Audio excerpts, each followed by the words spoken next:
कर दिया करना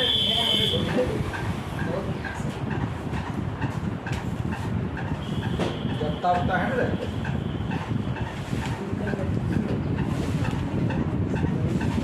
चलो तो शुरू करें हम लोग क्या, व्याघ्र पथिक कथा। व्याघ्र पथिक कथा। व्याघ्र मतलब बाबू, व्याघ्र मतलब होता है बाकर बाघ। लेकिन यहाँ चिन्ह कौन सी का दिया है, तस्वीर देखो रे। ऐसा मत समझना कि हमारा जो है बाघ जो है ना ऐसे नहीं होता है, दिया है बाबू शेर। लेकिन यहाँ पर कथा किसका है, बाघ का। एकदम दिमाग में घुसा लेना है कि ये बाघ ने है ना, तो कहीं कभी देखना तस्वीर को बोलना कि ओहो हो यही तो बाघ है, ये बाघ है ना, ये क्या है। बस आपको यहाँ पर एक तस्वीर द्वारा बताया गया है, एक है बाघ लेकिन है वो क्या, शेर, और एक है राही। तो व्याघ्र मतलब बाघ, पथिक मतलब राही, और कथा मतलब कहानी। तो आपके सामने प्रस्तुत है व्याघ्र पथिक कथा। व्याघ्र और राही के बीच की कहानी। कैसा कहानी, कैसा कहानी। जब भी आपके सामने किसी पशु और पक्षी से संबंधित कहानी परोसा जाएगा, इसमें कुछ ना कुछ तो आपको संदेश देने का प्रयास करेगा, कुछ ना कुछ संदेश आपको प्राप्त होगा। कन्फर्म रहिए। भागो भागो भागो, मान नहीं जाएगा, ठीक है।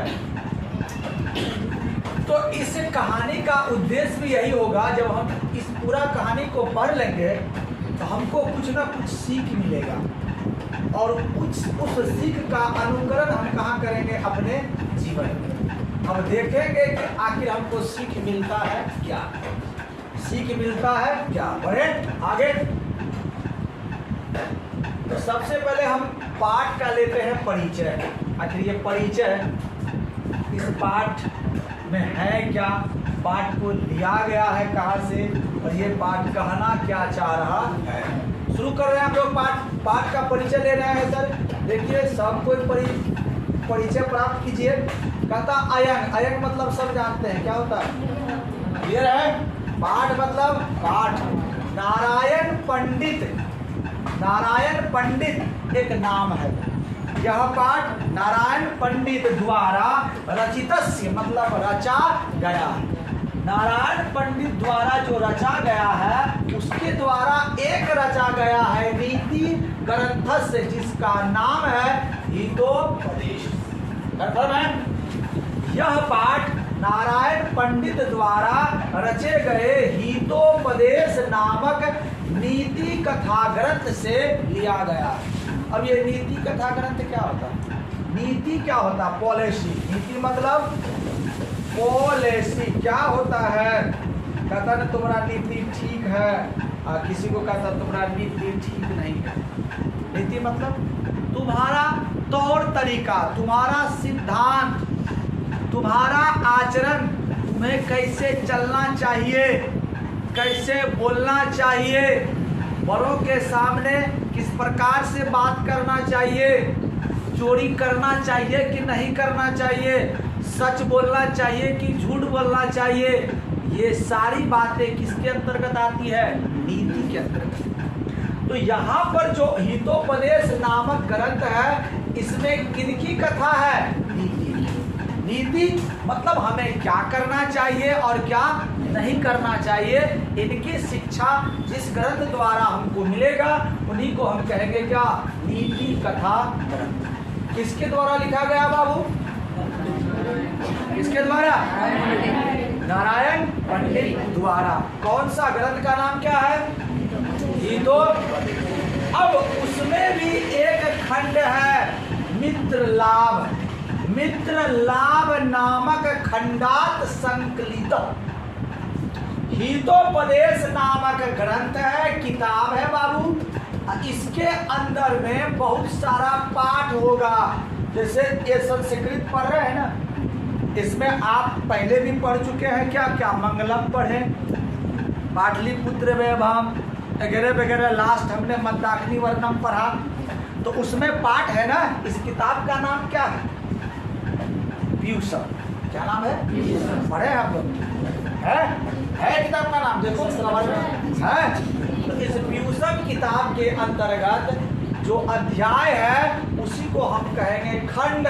और यहाँ पर भी हितोपदेश नामक एक नीति ग्रंथ है जिसके अंतर्गत एक और खंड है जिसका नाम क्या है? मित्र लाभ। वहीं से इस कहानी को क्या किया गया है? निकाला गया है। अब अगर हम एक शब्द में कहें तो यह पाठ नारायण पंडित द्वारा रचित हितोपदेश नामक नीति ग्रंथ के, इसका मतलब क्या होता है? के मित्र लाभ नामक खंडात, मित्र लाभ नामक खंडात, आद मतलब क्या बताए थे? से संकलित मतलब लिया गया है या संकलित। क्लियर है? अब ये हितोपदेश क्या है? तो हितोपदेश बाल का नाम मनोरंजनाय। हितोपदेश जो है बालकों के मनोरंजन के लिए, छोटा छोटा बच्चा के लिए किताब होता है। देखा है? तरह तरह की कहानी होती है। आजकल तो बच्चा टीवी में कहानी को देख लेता, मोटू पतलू वगैरह वगैरह। पहले चंपक नामक किताब आता था, बहुत सारा कार्टून वाला किताब आता था, उसको बच्चा पढ़ता था, उसको बड़ा मजा आता था। अब तो बच्चा पढ़ता कम है, देखता ज़्यादा है। तो ये जो है हितोपदेश बालकों के मनोरंजनाय, ठीक है। और साथ ही साथ क्या है? नीति शिक्षणाय च नाना कथा। साथ ही साथ मनोरंजन च मतलब और, नीति शिक्षणाय नीति शिक्षा के लिए बालकों को कहानी तो सुनाना ही है, बताना ही है। साथ ही साथ जब वो उस कहानी को पढ़ेगा तो उससे कुछ सीखेगा। किनकी शिक्षा प्राप्त होगी उनको? नीति की। क्या सही है, क्या गलत है, क्या करना चाहिए, क्या नहीं करना चाहिए। इन्हीं उद्देश्य से एक किताब को लिखा गया है जिसका नाम क्या है? हितोपदेश। और इसमें जो कहानी है किन पर कहा है? पशु पक्षी पशु पक्षी संबद्धा श्राविता। इसमें जो कहानी बताया गया है, सुनाया गया है, सारी की सारी कहानियां किस पर है? पशु और पक्षी पर। माध्यम है पशु और पक्षी, लेकिन हमको देना है इसमें क्या? नीति की शिक्षा। यहाँ तक ठीक है? चलिए आगे बढ़ते हैं। आगे हमारा क्या है कि प्रस्तुत कथाया, जो कथा पढ़ रहे हैं, कौन सा कथा है? व्याघ्रपथिक कथा। लोभस्य, क्या जी? लोभस्य दुष्परिणामा। लोभ के स्व मतलब लोभ मतलब लोभ मतलब लोभ, स्व मतलब का या के या की। लोभ के दुष्परिणामा प्रकटति। लोभ का जो दुष्परिणाम होता है, दुष्परिणाम मतलब अच्छा परिणाम की खराब परिणाम? हाँ, जो खराब परिणाम होता है उन्हीं को प्रकट किया गया है कि बाबू अगर तुम लोभ करोगे हो सकता है तुम्हारे साथ भी इसी तरह की कहानी दोहरा सकता है। हो सकता है कि तुम भी इसी तरह से फंस सकते हो। चलिए क्या कहता है? पशु पक्षी कथाया मूल्य। इस हितोपदेश में जो कहानी है किस पर संबंध है? पशु और पक्षी। कहता पशु पक्षी कथाना मूल्य। पशु पक्षी कथा का मूल्य मतलब महत्व। मूल्य मतलब महत्व क्या है? मानवाना शिक्षा, मानवों को शिक्षा देना। इस पशु पक्षी के कथाओं के माध्यम से मानवों को क्या करना है? शिक्षा देना। किनकी शिक्षा देंगे? नीति की। किसकी शिक्षा देना है? नीति। नीति क्या होता है? तो क्या सही है, क्या गलत है, इनके बारे में जानकारी प्राप्त करना। पर भूतक भवती इति एतादृशभी कथा भी गायते। कहता है कि पशु पक्षी कथा ना मूल्य मानवाना शिक्षा। पशु पक्षी कथा का मूल्य महत्व मानवों के शिक्षा के लिए है। पर भूत भवती ऐसा प्रतीत होता है एतादृशभी कथा भी ज्ञाते। कथा इस तरह के कहानियों से यही ज्ञात होता है कि पशु पक्षी की कथाओं से संबंध जो कथाएं बनती है उनका महत्व मनुष्य को शिक्षा प्रदान करना है। क्लियर? यहाँ तक आपने कुछ बात को सीखा। ये परिचय था। आपसे हम कुछ प्रश्न पूछ रहे हैं शुरू से लेकर यहाँ तक जहाँ तक पढ़ा है। चलिए बताइए, व्याघ्रपथिक कथा कहाँ से लिया गया? यही बोलिएगा, हितोपदेश के मित्र लाभ नामक खंड से। क्या बोलिएगा? हितोपदेश के मित्र लाभ नामक खंड से। अब इनको लिखा किसने है? नारायण। लिखा किसने है? व्याघ्रपथिक कथा किसने लिखा? कहाँ से लिया गया है? बताओ हितोपदेश को तब किसने लिखा? नारायण पंडित। किसने लिखा? चले आगे बढ़े। अब चलते हैं कहानी, आगे बढ़ते बाबू। कहानी क्या कह रहा, शुरू हो रहा हमारा कहानी। चलिए बाबू, दाम में बहुत सारा लकीर फट लिया रे, अच्छे चीज लगाया। अब देखिए कहानी हो रहा है शुरू।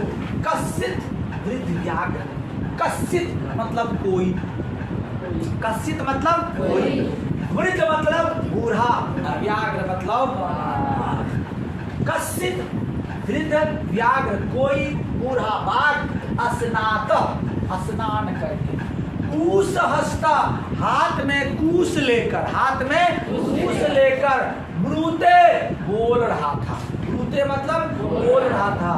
वध मतलब भी बोलना होता है, यहाँ ब्रुत मतलब भी दिया है, तो ब्रुत मतलब जोर से बोलना, ब्रुत मतलब जोर से बोलना। क्या बोल रहा था? भो भो पांता, ये मत समझो भो भो कुत्ता करेगा, बोलता ना भो भो भो, ये नहीं।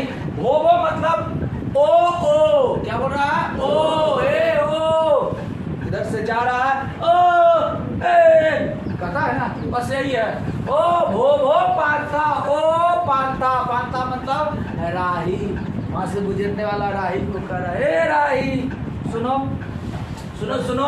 कहता इदम स्वर्ण कंगनम, इदम मतलब यह, स्वर्ण मतलब सोने का, कंगनम मतलब कंगन, गिरहताम ग्रहण कर लो।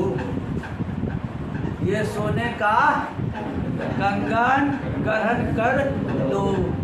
अभी अगर तुम लोग को कह देगा कोई ना, कंगन तो दूर कहेगा, इतना तो फटला सोना का ग्रहण कर लो, यहाँ एक आदमी नहीं रुकेगा, सब ऑनलाइन लग जाएगा ना रे।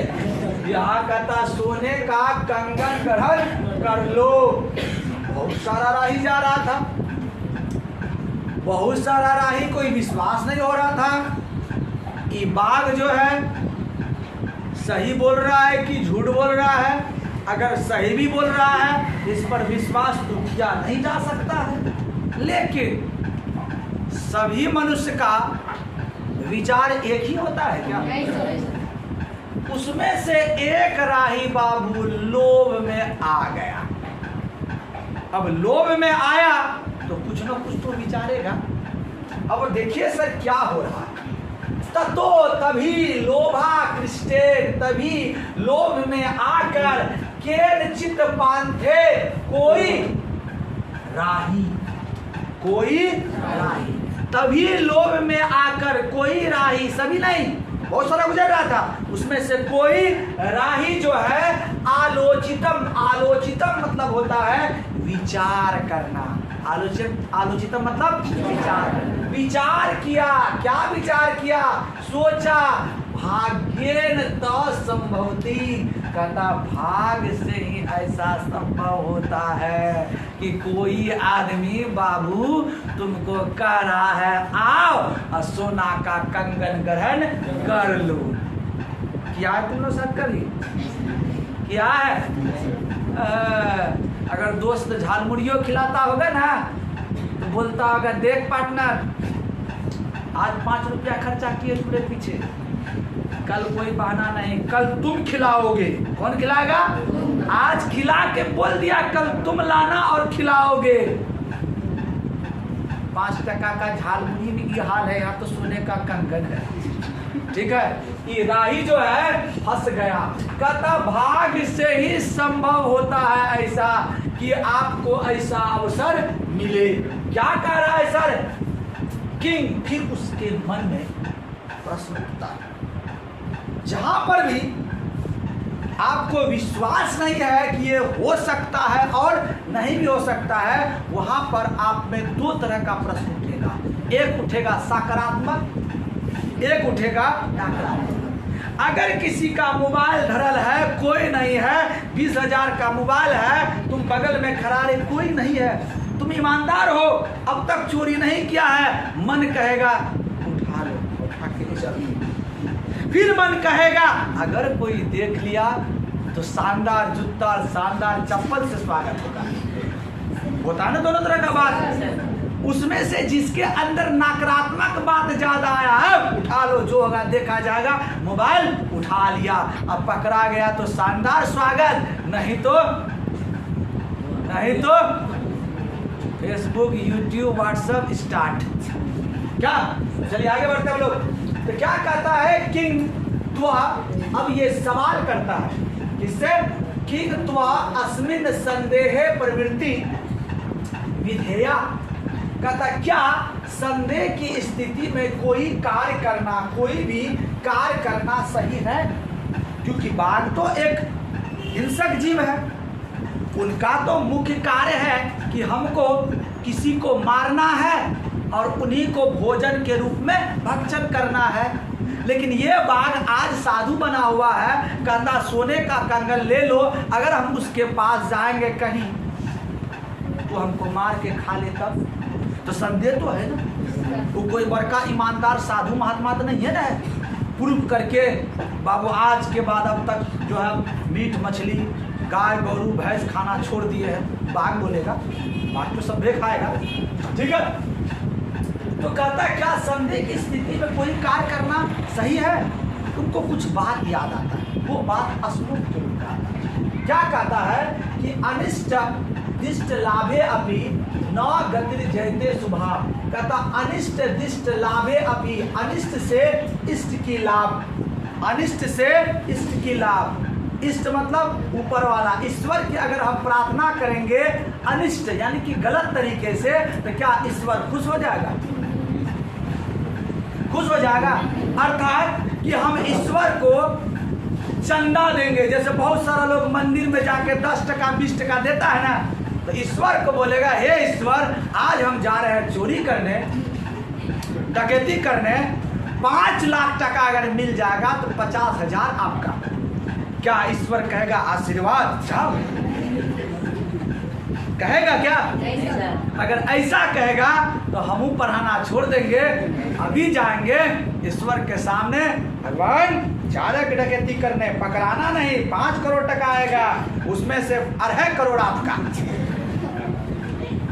काहे के लिए बक बक करेंगे? क्या होगा? क्या वही कह रहा है, अनिष्ट तरीका से इष्ट को प्राप्त करना अच्छी गति नहीं होती, ये संभव ही नहीं है, संभव ही नहीं है। क्यों? और कह रहा क्योंकि विसंसर्गे अमृतं तदापि मृत्येव, यानी कि अगर आप विष के संग अमृत को पीजिएगा, अमृत है इसमें 2 बूंद 3 बूंद विष डाल दीजिएगा और आप पी लीजिएगा तो नहीं मरिएगा। अमृत में अगर विष डालिएगा तो अमृत भी क्या हो जाएगा? विष बन जाइएगा। है अमृत, विष डालने से क्या बन जाएगा? तो कह रहा है कि अनिष्ट तरीका से इष्ट की प्राप्ति और अमृत संग विष पीने से मनुष्य जीवित नहीं रहता है। अनिष्ट तरीके से इष्ट की प्राप्ति करना सही गति नहीं है, इसमें कहीं ना कहीं आपको भुगतना पड़ेगा, आपको इसमें दुष्परिणाम मिलेगा, शुभ परिणाम मिलने वाला नहीं है। क्योंकि अगर आप विष के संग अमृत को पीजिएगा तो आप अमर नहीं होइएगा, बल्कि आपकी मृत्यु निश्चित है। क्लियर है बाबू? यहाँ तक कन्फर्म? चलिए आगे बढ़ते हैं। श्री सतगुरु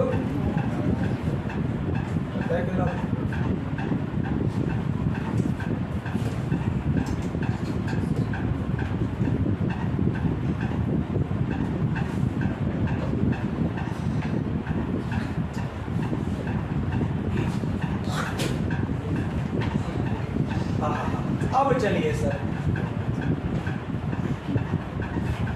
चलिए सर, फिर भी मनुष्य का मन जो है वो मानता तो है नहीं। ये लोभ ऐसा चीज है कि जल्दी आपको पीछे हटने देगा नहीं, ना कहता नहीं, दिल है कि मानता नहीं। अब आइए, इस राही का भी वही कंडीशन है कि दिल है कि मानता नहीं। अब देखिए, उस समय आया कि संदेह की स्थिति में कार्य करना सही नहीं है। फिर देखो क्या हो रहा है, कहता किंतु सर्वत्र अर्थर्जने, किंतु सर्वत्र सभी जगह अर्थ अर्जने, अर्थ मतलब होता है धन, अर्थ मतलब अर्जने मतलब अर्जन करने में उनकी जो प्रवृत्ति होती है वो संदेह ही होती है। संदेह एव मतलब ही, संदेह मतलब संदेह। कहाँ है, कहीं भी आप धन अर्जित कीजिएगा वहां पर स्थिति कैसा होता है, संदेह। कहिएगा सर कैसे, कह सकते हैं ना।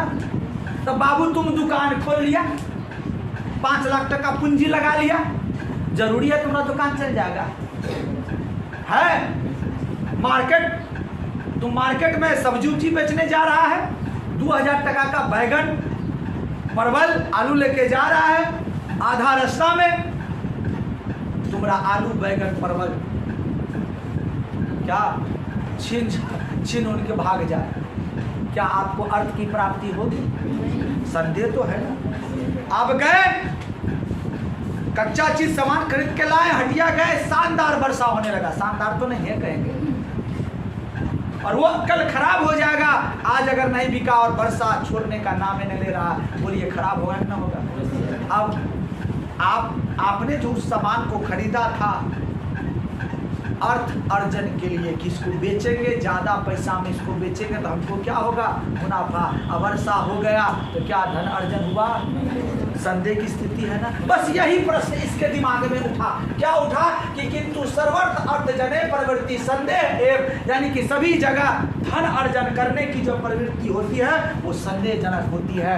लाभ हो भी सकता है और नुकसान भी हो सकता है, इसलिए किसी किसी का बिजनेस चल पड़ता है और फिर कोई करोड़पति से जीरोपति बन जाता है। क्या कहता फिर तन्नी रूप यामी तावत, तब जो है थोड़ा सा सोच करके कहा कि तन्नी रूप यामी तावत, तावत मतलब तब तक थोड़ा विचार करते, थोड़ा पूछते हैं, टेस्ट लेते हैं। क्या करते हैं? टेस्ट। ऐसे नहीं जाएंगे, टेस्ट लेंगे। तुम लोग का भी टेस्ट होगा ना।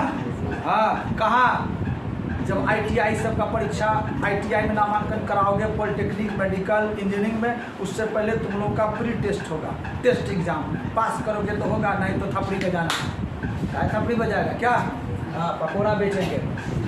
आगे ये तन्नी रुपया में, तब तक मैं क्या करता हूँ, थोड़ा सा विचार करता हूँ और विचार करता हूँ, सोचता हूँ, पूछता हूँ इससे कि सही में इसका सारा बात सही है या नहीं। तो सबसे पहला बात कि बाबू तुम्हारा कंगन कहाँ है? बोला प्रकाशन गुरुतंग। प्रकाशन मतलब प्रकाश नहीं बोला, जोर से बोला। प्रकाश मतलब जोर से बोला, बात के नजदीक जाकर नहीं है बोलेगा, ये बात कहाँ है कंगन? ऐसा बोलेगा तो बात कहेगा इधर आ, हमारा पेट में है कंगन, हजम करेंगे, ऊपर से 2 हजमोला खाएंगे। कहेगा प्रकाशन गुरुतंग, जोर से बोला। कुत्र तावत कुत्र तब कंगनम, कुत्र मतलब कहाँ, तो मतलब तुम्हारा कंगनम मतलब कंगन, कहाँ है तुम्हारा कंगन, कहाँ है तुम्हारा कंगन? देखिए सर, व्याघ्रो बाघ भी होशियार कहता, हस्त प्रसार, हाथ को प्रसार कर दर्श्यति दिखाता है। देख देख, झूठ बोल रहे, देख देख देख, हमारे हाथ में नहीं है, हमारा हाथ कलम है, हम बात थोड़ी है। कहता है बात तो वजह, फिर जो है राही कहा कथम, क्यों? कथन मतलब क्यों? मरात्मक के मतलब हिंसात्मक, तुम जो है मारने वाला जानवर हो, हिंसा करने वाला जानवर हो, तुम कोई साधु महात्मा थोड़ी हो जो तुम पर तुरंत में विश्वास कर लेंगे। कहता क्यों तुम जैसे हिंसात्मक पर विश्वास, तो वही विश्वास तुम लोगों पर विश्वास करें हम। तुम लोगों पर कैसे विश्वास किया जा सकता है जबकि तुम क्या हो? हिंसात्मक, मारने वाला हो, जीवों की हत्या करने वाला हो। व्याघ्र उवाच, बाघ भी कम थोड़ी था, ये भी तो शानदार खिलाड़ी था, इसको तो फंसाना था मछली को जाल में। कहा व्याघ्र उवाच, बाघ ने कहा सुनो सुनो। क्या कहा? सुनो सुनो सुनो, सुनो रे पान, सुनो रे राही, सुनो रे राही। प्रागे मतलब पहले, प्रागे मतलब पहले। यौवन, यौवन मतलब होता है जवानी। तुम लोग घुसा है जवानी में? टीन एज हुआ जी सर, तो पहले होगा। यौवन दशा, यौवन यानी कि युवा में, युवा में कहता दशायाम, अति दुर्वृत्त मैं जो था बहुत ही दुर्वृत्त मतलब दुराचारी था। जब मैं जवान था उस समय बड़ा ही क्या था, दुराचारी। अधिकतर लोग जवानी में जो है ना पहलवानी करता है, अब बुढ़ारी में करता है झुट तोड़ किए थे सब झुकन आया ए मैया जसोदा अब बोलिए तुम्हारा कन्हैया इधर ध्यान दो।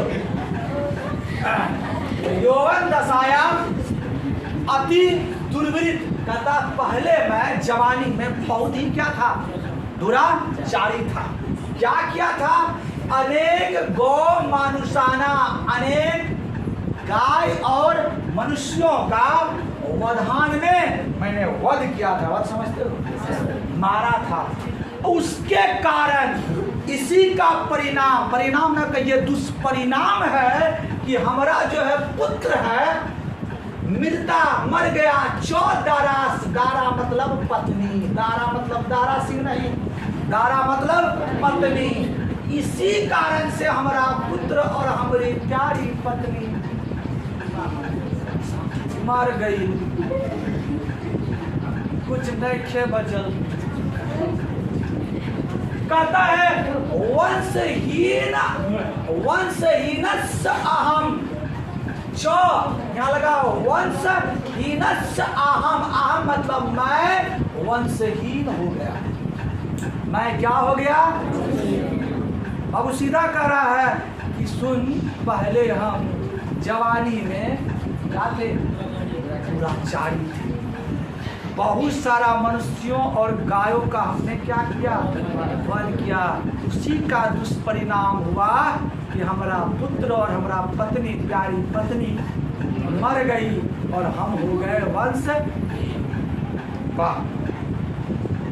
राही सोच रहा सही बोल रहा, बात इसका सही लग रहा, पॉइंट तो है। अच्छा पॉइंट तो तुमको ऊपर आएगा कि मत पूछो। कहता तब तभी केन ची कोई केन चिद्धा, यहाँ चिद्धा मतलब है सिद्धा, यहाँ चिद्धा लिखा हुआ है ना, जुड़ा हुआ। संस्कृत में होता क्या है कि 2-4 शब्दों को जोड़ करके एक लंबा शब्द बना देता है। इसमें सिद्धा, सिद्ध मतलब सिद्ध लोग। सिद्ध किसको कहेंगे, संत मुनि। किसको कहेंगे, संत मुनि। साधु को क्या कहेंगे, सिद्ध। कहा उसी ने कहा कि तुम जो बाबू धार्मिक, कैसा धार्मिकेन मादिष्ट, धार्मिक जैसा व्यवहार करो। तुम जो है धार्मिक व्यवहार करो। तो उस धार्मिक व्यवहार में हमने पूछा महाराज हम करें तो क्या करें, तो बोला कि तुम दान करो और धर्म आदिकं, तुम दान धर्म आदिकं चरतु भवान, तुम्हारा जो चरित्र होना चाहिए वो दान और कैसा वाला होना चाहिए। तो इसीलिए बाबू हम यहाँ बैठे हैं दान करने के लिए। आओ सोने का कंगन ग्रहण कर लो। उसके बाद कैसे ग्रहण करना उसमें भी कंडीशन है। ऐसे परीक्षा में बैठ जाएगा, फोटो लगेगा, सिग्नेचर लगेगा, नाम पता, मोबाइल नंबर, ईमेल वगैरह वगैरह। अभी देखना तो सही, बोले तुम तैयार तो हो जाओ। कहता तदु उपदेशे, उन्हीं के उपदेश से, उपदेशा दीदानी हम, उन्हीं के द्वारा हमें क्या दिया गया, उपदेश दिया गया। और उन्हीं के उपदेश से मैं जो है स्नानशीलो, स्नान करके दाता या कंगन देने के लिए यहाँ क्या हूँ, बैठा हूँ। और कहता है साथ ही साथ बाबू वृद्धो, हम तो बूढ़ा हो और हमारा गलित नख दंत, साथ ही साथ हमारा जो नख है जिससे लोगों को हम पकड़ते थे वो भी गल गया है। दांत जो खाते थे वो भी हमारा जो है गल गया है। तो कहता क्यों ना, कथन मतलब क्यों ना, मतलब नहीं, विश्वास भूमि, मैं विश्वास करने लायक हूँ। आखिर मैं क्यों नहीं विश्वास करने लायक हूँ, बोलो हो कि नहीं। यस सर, नहीं सर, अभी देखो सही। अब सुनो, चूंकि हमको साधु महात्मा ने कहा कि तुम धर्म और आदि धर्म और दान का चरित्र अपनाओ। हम दान करने के लिए बैठे हैं और हम धर्म शास्त्र की भी बात करते हैं। सुनो, सुना रहे हैं तो सुनो। कहता मया मेरे द्वारा जो धर्म शास्त्रानी अधितानी, मेरे द्वारा आजकल धर्म शास्त्रों का भी अधितानी अध्ययन किया जा रहा है। और हम जो अध्ययन किए, सुनो सुनो बाबू, कहता सुनो, सुन क्या कह रहा है कि दरिद्रान भर कुंते, कुंते मतलब कुंती पुत्र युधिष्ठिर। कहता सुनो गीता में क्या कहा गया है, कहाँ का ये वाक्य है, गीता सुनो, क्योंकि हम धर्म शास्त्र का भी अध्ययन करते हैं तो हम तुमको गीता की बात बताते हैं। गीता कौन गीता, कौन गीता रे? ये मत समझना कि हमारा घर के बगल में जो गीता उसका बात, महाभारत की गीता। भगवान कृष्ण ने उपदेश दिया था अर्जुन को कुरुक्षेत्र के मैदान में, वो सारा उपदेश एक पुस्तक के रूप में आया हमारे सामने। नाम क्या है, गीता। वेद का है, एक क्या है, सॉरी महाभारत का अंग है। तो कहता है सुनो हे कुंती पुत्र युधिष्ठिर, दरिद्रान भर तुमको जो है धन देना ही है तो किनको दो, दरिद्रों को दो। किनको दो? दरिद्र मतलब गरीबों को, दरिद्र मतलब माँ, जरूरत नहीं है प्रच्छस्वरे धनम, जो व्यक्ति धनी है प्रच्छस्वरे पहले से भरा पूरा है, उनके लिए धन का क्या काम। अब कोई अमीर है, पहले से उसके पास धन है, उसको अगर धन दे दे तो कोई फायदा होगा?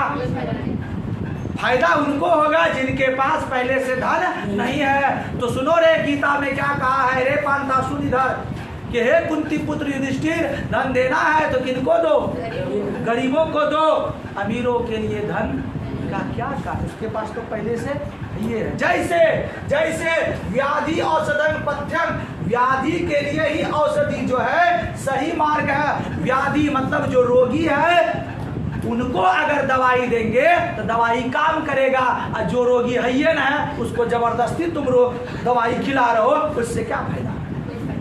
अब इसको बुखार हय्यन है, पैरासीटामोल दे रहे हो, कोई फायदा है? जबरदस्ती खाओ, ई खाओ, ई खाओ, ऊ खाओ, सिरप पिलाओ, कोई फायदा है? तो दवाई किस पे काम करेगा, किस पर? रोगी पर कि निरोगी पर? तो धन जो हम दान करेंगे, दान जो हमारा जो सात्विक होगा वो किन के लिए होगा, गरीबों को करेंगे या अमीरों को करेंगे? तब गरीबों को करेंगे। तो गरीबों को अगर हम दान करते हैं तो वो क्या होगा, सात्विक। अमीरों को करेंगे तो वो दान नहीं कहलाएगा। कहलाएगा क्यों? क्योंकि दवाई जो है, औषधि जो है किसके लिए काम आता है, निरोगियों के लिए, सॉरी रोगियों के लिए, निरोगियों के लिए। बहुत पसीना ज्यादा है। अब चलते हैं, कहता और सुनो अन्य, कहता अन्य और सुन, तुमको क्या लगता है बाबू, हम थोड़ा बड़ा पढ़ा लिखा आदमी है, जंगल का राजा थे, यहाँ तो बाघ लिखा है लेकिन चित्र तो दिया शेर का, तो शेर देख के बोले तो जंगल का बाबू दूसरा राजा बाघे हैं हम। हाँ, कहता और सुनो, कहता दात व्यमिति यद दाना दियते अनुपकारिणे, कहता दात व्यमिति यद दाना दियते अनुपकारिणे। कहता है कि दान अगर तुम दे रहे हो तो याद रखना उस दान को उपकार के रूप में कभी नहीं देना चाहिए। मतलब समझा क्या? कि देख तुम कल मेरा मदद किया था ना, कल हम बोझा न उठाए थे, उठा नहीं पा रहे थे, तुम्हारा मदद क्या है, इसीलिए तुमको हम 10 टका दे रहे हैं। अगर तुम बोझा वहां नहीं उठाता तो तुमको हम चवन्नी भी नहीं देंगे। अगर तुम ऐसा कह के दे दोगे तो उनको हम दान, बहुत सारा पे चंदा लेने निकला है, 500 टका चंदा काट दीजिए, देना चाहिए। कहे रे वो भी दिया था, बोझ खाने जाता है, चौगली खाता है, दिखाता है ना। बहुत सारा आदमी क्या करेगा, तुम्हारे यहाँ पहले अगर भोज हुआ तो रजिस्टर में पलटेगा, टिक टिक टिक टिक टिक टिक करता दिया 101 टका, जाओ कहिया भोज खाया था 2017 में, आज कितना 2022, 101 दिया है, 50 टका और बढ़ा दो 151। इनको क्या दान कहिएगा? ये तो आप उपकार के बढ़ा दो। आप दिल खोल के, आपके पास उस समय 50 रुपया है तो 50 रुपया देंगे, यदि आपके पास उस समय 500 रुपया है तो क्या करेंगे, 500। ये हम डिसीजन नहीं करेंगे उसने कितना दिया, उसी के हिसाब से हम देंगे, उनको कहेंगे कौन सी उपकार दान नहीं। यही बात हमारा शेर जी अर्थात वृद्ध व्याघ्र जी कह रहे हैं कि दान देना है तो इस प्रकार से दो कि वह दान उपकार नहीं होना चाहिए। और देशे काले च पात्रे च तद्दानं सात्विकं विदु। और कहता है सही देशे मतलब स्थान, सही काले मतलब समय, और सही पात्रे मतलब सही व्यक्ति मतलब दान जिसकी आप दान की जिसको आवश्यकता, वही जो अमीर है उसको दान देके कोई फायदा होगा? तो कहता है सही स्थान, सही समय और सही व्यक्ति को दिया गया दान ही क्या होता है? सात्विक होता है। क्या होता है? सात्विक। ये बात ये बता रहा कहाँ से? भाया महाभारत। कहाँ से? ये बताना चाह रहा है कि देखो हम धर्मशास्त्र का अध्ययन करते हैं कि नहीं। पांथा का एकदम एक ग्रेट व्यक्ति है, एकदम ये विद्वान बात है, सचमुच में सही कह रहा हूँ। बाप रे, धर्म की बात, गीता की बात, यहाँ तो अच्छा आदमी को गीता का वो मालूम नहीं है, ये तो गीता की बात कर रहा है। कितना आदमी को पूछेगा रे गीता क्या है? बोले गीता जो है ना हमारा काम में फलना का बेटी का नाम है। ये स्थिति है बाबू, क्या कहोगे? चलो आगे बढ़ते हैं। कहता है कि तदत्र, इसलिए तुम यहाँ आओ, इधर आओ। सरसी आगे तालाब है, कौन सी है?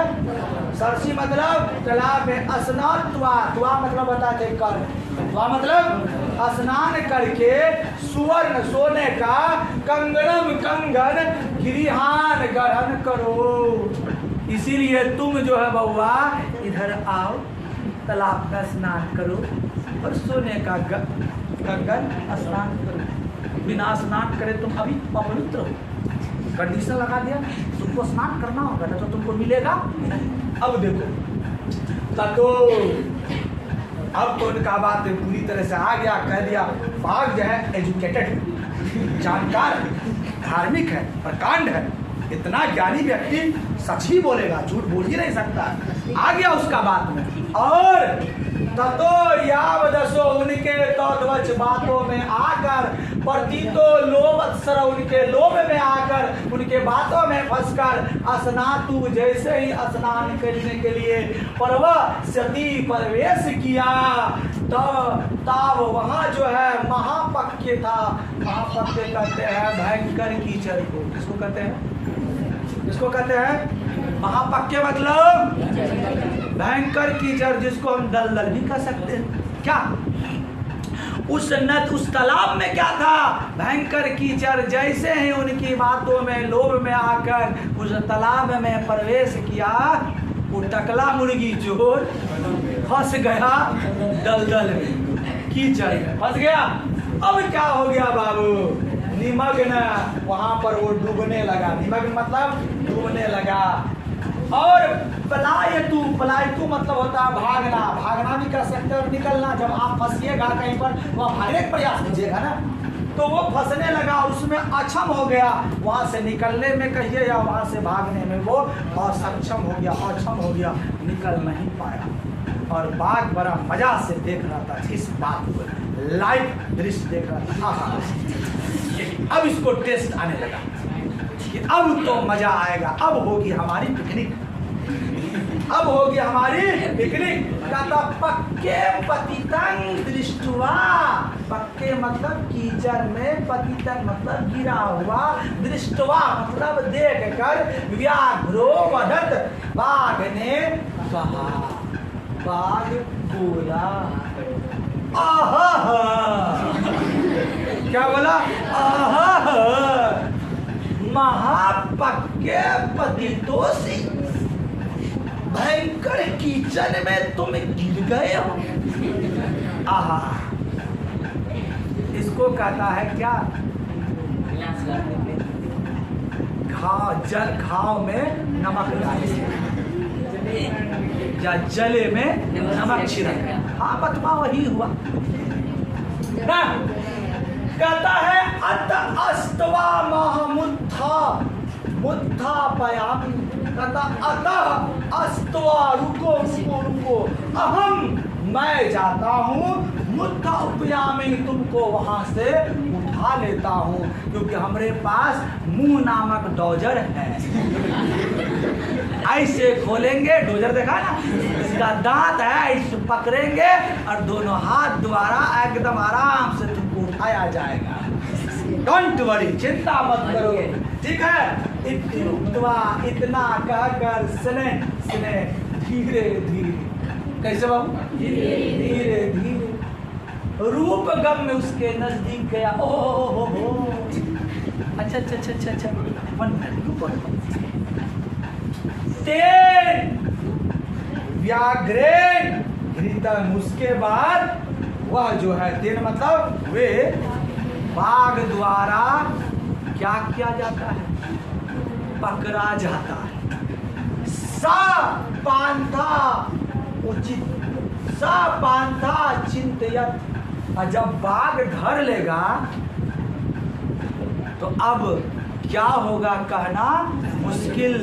अब वो राही समझ गया कि हो गया हमारा फाइनल, वर्ल्ड कप उठाने से बस 1-2 सेकंड बाकी है। वो चिंता करने लगा, पांथो चिंतयत, चिंता करने लगा, विचार करने लगा। चिंतन मतलब विचार, क्या विचार करने लगा कि हम जो टकला मुर्गी चोर है, कहता अश्वे इंद्रिय चित्ताना हस्ती स्नानामेव क्रिया, कहता जिस व्यक्ति के इंद्रिय और चित्त, चित्त मतलब होता है मन, इंद्रिय और चित्त पर अर्थात मन पर नियंत्रण नहीं है, उसका जो क्रिया है, काम है, हस्ती स्नानामेव, हाथी के स्नान के समान होता है। अब कहिएगा सर इठो बात तो एकदम न समझे, हाथी का स्नान क्या होता है?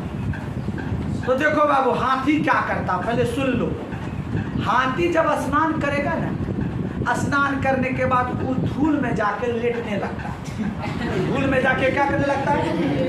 तो अब बताओ, जब तुमको बाबू धूल में लेटना ही था, तुमको गंदगी शरीर में लगने था, तो तुम स्नान काहे किए? तो उसका स्नान व्यर्थ हो गया ना। गुरु महाराज की जय, उसका स्नान क्या व्यर्थ हो गया ना, हो गया।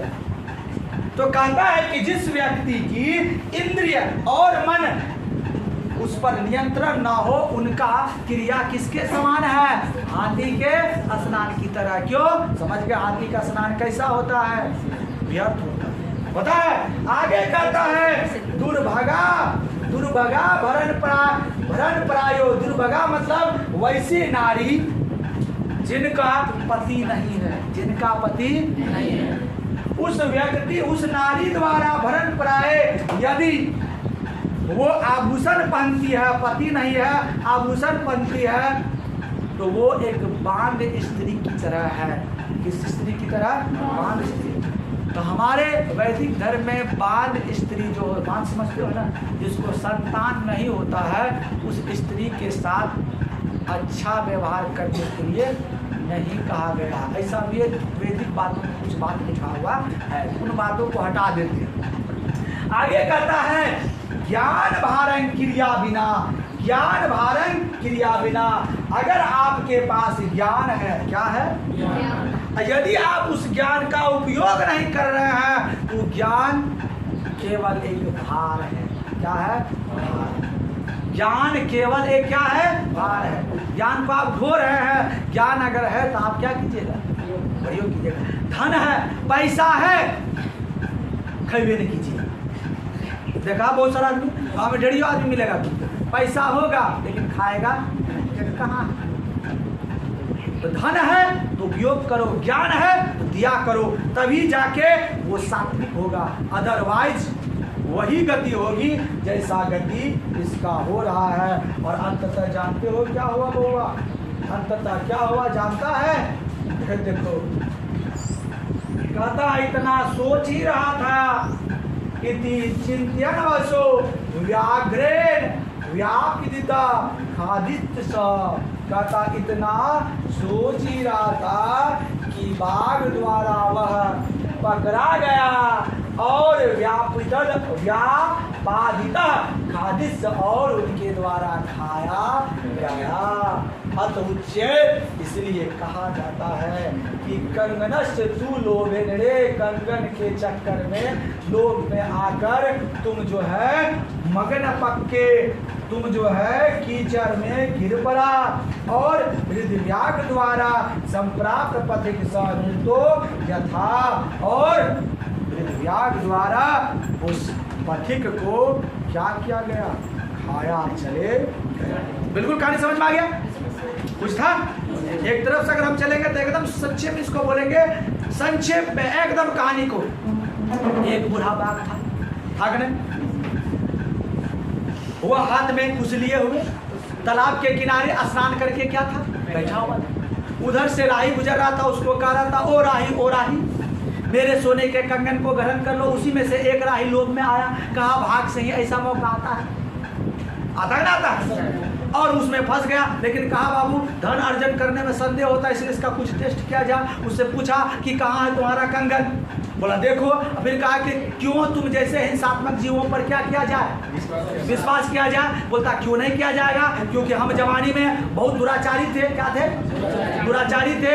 अनेक गाय और मनुष्यों को हमने क्या किया था, मारा था, जिसके कारण हमारा पत्नी और हमारा बेटा मर गया और हम क्या हो गए, वंशहीन हो गया। हमको एगो साधु महात्मा मिला, उसने हमको कहा कि बाबू तुम जो है अपने पाप का प्रायश्चित करने के लिए धर्म और दान आदि वाला आचरण करो। उसी के कहने पर हम यहाँ दान देने के लिए बैठे हैं और साथ ही साथ मैं धर्मशास्त्र का अध्ययन भी कर रहा हूँ। और सुनो, उसने 2 ठो अश्लोक भी सुना दिया कि हाँ हे कुंती पुत्र, दान देना है तो ऐसे व्यक्ति को दो जो गरीब है, दरिद्र है। अमीरों के लिए दान की क्या आवश्यकता है, क्योंकि अमृत वाला विष मिला हुआ अमृत पीने से भी क्या होता है। फिर कहता है सही जगह पर सही काल में सभी व्यक्ति को दिया गया दान ही क्या होता है, सात्विक होता है। और साथ ही साथ हमारा नख और दांत ये भी क्या हो गया, जल गया। तो मैं कैसे विश्वास करने लायक नहीं हूँ। और इसीलिए तुम आओ इस तालाब में स्नान करो और कंगन को लो। पति क्या किया, उसके लोभ में आ गया। और लोभ में आने के बाद जैसे ही वह तालाब में प्रवेश किया, वहाँ कीचड़ में फंस गया और बाघ वहाँ उस कीचड़ से वो निकलने में असक्षम हुआ। बाघ कहा अच्छा तुम फंस गए हो, ठीक है हम तुमको उठा लेते हैं। और गया अपने मुंह जो था, अपना मुंह जो डोजर लायक था, उसको उठाया और उसको चटपटी बना के हजम कर लिया। हो गया तुम्हारा कहानी समाप्त।